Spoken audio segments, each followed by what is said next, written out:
તમે જો દૂર સુધી જવા માગો છો તો ડિસિપ્લિન છે એક સૌથી મોટી ગેમ છે.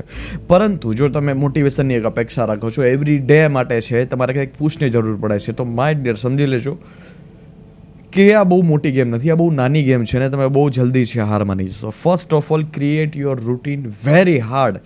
ડેઇલી રૂટીન તમે ફોલો કરો. જ્યારે સવારના ઉઠવાનું વહેલું રૂટીન હોય અથવા જે પણ લોકો મોડા ઉઠતા હોય, બટ સૌથી પહેલું સ્ટેપ છે એ તમારું સૌથી અઘરું સ્ટેપ હોવું જોઈએ. સૌથી અઘરું સ્ટેપ શા માટે? અને સૌથી પહેલું સ્ટેપ સૌથી અઘરું અને ફર્સ્ટ ઓફ ઓલ ત્યાં સ્થાન જ શું કામે? તમે કોઈ પણ એક સફળ માણસને જોઈ લો કે તમે જેને સફળ ગણતા હોય, એનું ડેઇલી રૂટીન સૌથી વધારે હાર્ડ હશે. પછી છે એના દિવસની જે કંઈ પણ એક્ટિવિટીઝ હશે એ બધી જ કન્ટિન્યુ થતી હશે. શા માટે? વાય? શું કારણ છે કે ડેઇલી રૂટીન છે બધા જ લોકો ટફ રાખે છે? એનું કારણ એ છે કે સૌથી પહેલાં તમે મોર્નિંગનો ટાસ્ક છે એ કમ્પ્લીટ કરી લ્યો છો, મોર્નિંગની ટ્રેનિંગ છે એ કમ્પ્લીટ કરી લ્યો છો. આખો દિવસની જેટલી કાંઈ ચુનૌતી હોય એ બધી જ ચુનૌતી સારે છે લડવા માટે તમને એનર્જી છે એ તમે સવારમાં જ બૂસ્ટ મેળવી લો છો. માય ડિયર, તમે કોઈ પણ પ્રોફેશનમાં હોય, શાયદ મોટિવેશન એક સમય ઉપર ભાગ ભજવીને તમે એ પ્રોફેશનમાં નીકળી ગયા હોય, એ પ્રોફેશનની લાઇનમાં છે તમે અંદર ઘૂસી ગયા હોય, બટ એટલું હંમેશાના માટે યાદ રાખવું કે ક્યારે પણ બ્રેઇન છે એ સેમ અને સ્ટેબલ સ્થિતિમાં નથી હોતું. ક્યારે પણ નહીં, ક્યારે પણ બ્રેઇન છે એ સેમ સ્થિતિમાં ના હોય. અવશ્ય ડિસિપ્લિન ફોલો કરવામાં તમારા મૂડ નહીં હોય છતાં તમારે ડિસિપ્લિન ફોલો કરવી જશે.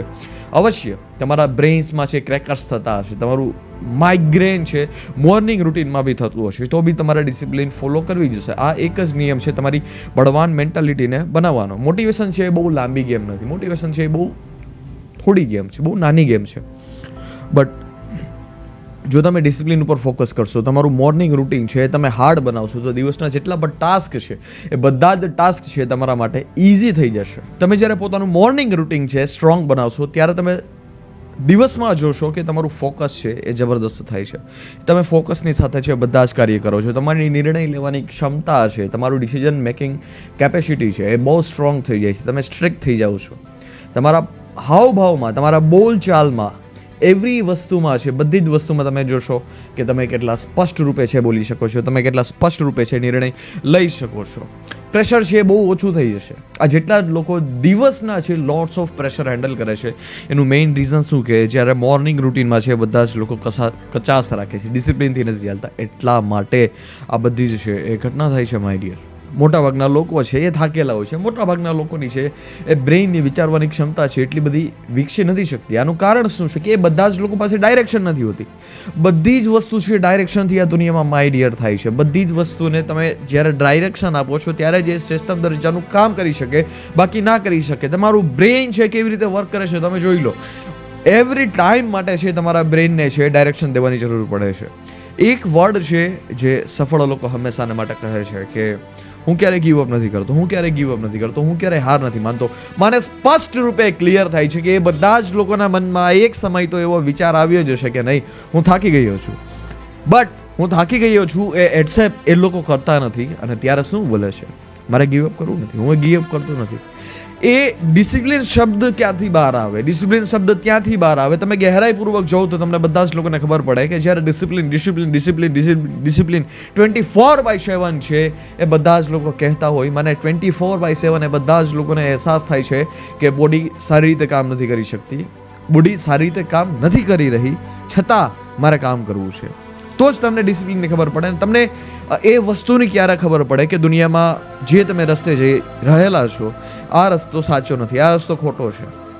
તમે જ્યારે હેબિટ્સને જોવો છો તો ક્યારે તમને ખબર પડે કે તમારું મન ના હોવા છતાં તમારે એ હેબિટ છે જીવનમાં લઈ આવી જોશે. તમારું મન ના હોવા છતાં એ કામ તમારે કરવું જોશે કે જે કામ છે તમને શ્રેષ્ઠતમ દરજ્જા સુધી લઈ જાય, તમારા જીવનની ઊંચાઈ સુધી લઈ જાય. આ બધી જ વસ્તુ ક્યારે બહાર આવે? આ બધી જ વસ્તુ ત્યારે જ બહાર આવે કે જ્યારે કોઈ વ્યક્તિ છે એક્સપ્લેન કરે. અને આ જેટલા પણ એક્સપ્લેન કરવાવાળા લોકો છે એ બધા જ લોકો એ પરિસ્થિતિમાંથી નીકળેલા છે. એટલે તમને બધા જ લોકોને સ્પષ્ટપણે કહી શકે કે તમે જ્યારે કામ કરવા બેસો છો ત્યારે લોટ્સ ઓફ વિચાર આવે છે, તો એ વિચારને સાંભળવાનું નથી થતું. તમે જ્યારે પોતાનું સ્ટ્રિક્ટ ડેઇલીનું રૂટીન બનાવો છો, મોર્નિંગ રૂટીન તમે ટફ બનાવો છો, એવરી ડે તમે સેમ કન્ડિશનમાં નહીં હોય છતાં તમારે કામ કરવું જોશે. એવરી ડે છે તમારા અંદર ઉર્જા ભયાનક ભરી કૂટીને ભરેલી હોય, એ પોસિબલ નહીં હોય. એવરી ડે છે તમે જ્યારે કામ કરવા બેસો છો કરો, તમે એક્સપેક્ટેશનની સાથે બેસો કે પરમ દિવસે મારી અંદર જે ઉર્જા હતી, કે જે ઉર્જા છે મને એટલા બધા શ્રેષ્ઠતમ દરજ્જાના નિર્ણય લેવડાવ્યા, હું મોટિવેશનથી ભરપૂર હતો, બટ આજે એ નથી, નાવ એ નથી, તો અત્યારે કેની જરૂર પડે? અત્યારે ડિસિપ્લિનની જરૂર પડે, અત્યારે સ્વયં તમારા નિર્ણયની જરૂર પડશે. તમારે પોતાનો નિર્ણય છે એ જબરદસ્ત બનાવીને તમારો બ્રેન વિરોધ કરતા હોવા છતાં એ કામ કરવાની આદત છે જીવનમાં નાખવી જોશે, એમાં કોઈ શંકાને સ્થાન નથી. તમે બધી જ વસ્તુને કંટ્રોલ ક્યારે કરી શકશો કે જ્યારે ફર્સ્ટ ઓફ ઓલ તમે પહેલું ડેઇલીનું રૂટીન છે એ તમારું સ્ટ્રોંગ બનાવશો. જો તમે રૂટીન સ્ટ્રોંગ નથી બનાવતા તો કોઈ પણ વસ્તુને છે તમે કંટ્રોલ નથી કરી શકતા.